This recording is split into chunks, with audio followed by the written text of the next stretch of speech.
Hyvää Halloweenia! Näin Halloweenin kunniaksi ajattelin tulla kertoa teille vähän mun kotikodin kummituksista. Ja mä tiedän, että siellä ruudun toisella puolella on skeptikkoja, jotka ei usko yliluonnolliseen. Mutta mä uskon, koska mä oon ite kokenut ja meidän koko 7-henkinen perhe on kokenut niitä. Joten ei tarvitse tulla sanoa, ettei mitään yliluonnollista oo. No, meidän talo on rakennettu 1800-luvun lopussa - 1900-luvun alussa.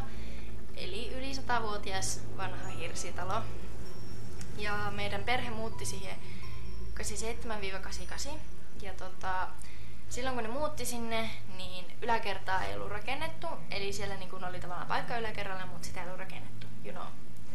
Ja silloin siis sinne yläkertaan oli ilmeisesti kuollut pieni poika. Ja sieltä sitten kuului pallon pomputtelua, askelia ja muistaakseni joku sanoi, että sieltä on kuulunut myös hyppynarulla hyppimistä. Sitten 88-91 yläkerta rakennettiin ja sen jälkeen sieltä ei ole sitten kuulunut mitään, eli se henki poistui sieltä. Meillä oli myös pihassa semmoinen vanhapuinen pihakeinu, tiedättekö? Niin. Mun vanhin isosisko sanoi, että ainakin se on kuullut sen takaa rumpujen ääntä. En tiedä, onko siellä ollut sitten se sama pieni poika. Yläkerran rakennuksen jälkeen sieltä ei oikeastaan kuulunut mitään. Nykyään sitten siellä oikeastaan kuuluu enää vaan, kun siis meillä menee vessaan, niin siinä ulkopuolella on se valokatkaisija. Niin sen kun laittaa päälle, sitten kuuluu semmonen naksahus. Ja vaikka mä oon yksin kotona, niin mä kuulen sen naksahuksen aina silloin tällöin. Aika usein, mutta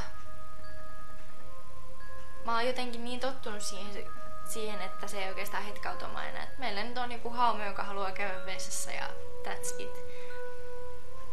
Että kun ei noi henget ole ikinä kellekään tehnyt mitään pahaa, niin silleen tavallaan mä en pelkää niitä. Vaikka sieltä nyt kuuluukin se ääni. Kerran kun mä olin vielä yläasteella, me oltiin äitin kanssa kahdestaan kotona ja me molemmat kuultiin tosi selkeät askelten äänet yläkerrasta. Ja me oltiin molemmat ihan hämillä ja sitten mä otin semmoisen ison keittiöveitsen ja menin sen kanssa yläkertaan kattoo, että onko siellä joku. No ei siellä ollut ketään. No on niinku tosi jänniä juttuja. Meidän äidin kuolemasta tulee nyt joulukuussa 5 vuotta. Ja tosiaan silloin kun äiti kuoli, niin se kuoli joulukuun alussa. Ja sitten jouluaikoihin tapahtui kaikkea semmoista jännää. Me oltiin siis viettämässä meillä kotona joulua.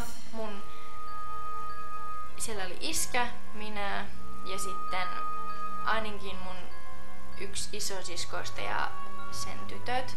Mä en muista, oliko mun toinenkin isosisko silloin. En muista. Kuitenkin silloin lähti itsestään sauna päälle, sähkösauna siis, ja meistä kukaan ei ollut laittanut sitä päälle. Se oli vähän outo juttu. Ja sitten me oltiin joulun alla siivoamassa mun yhden isosiskon kanssa keittiössä, vai etittiinkö me jotain reseptiä, en nyt tarkalleen muista. Mutta me kuultiin molemmat tosi selkeästi, ihan kun meidän äiti olisi huutanut mun nimeä. Ja se oli kyllä tosi hämmentävä juttu. Ja sitten selviskin, että se oli mun isoveli, joka mua huuti.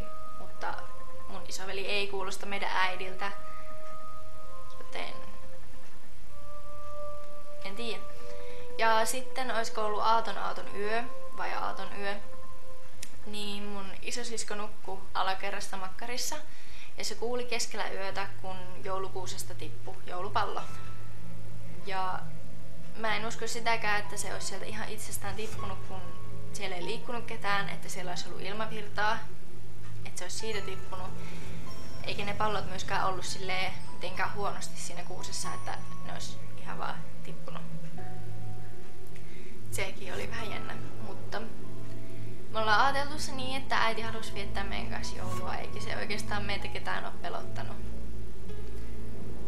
Jotenkin kaikki meistäkin on vähän niin kuin tottunut siihen, että siellä saattaa kummitella. Ja kun ei kukaan henki ole ikinä ketään meistä satuttanut, niin tavallaan me ei pelätä.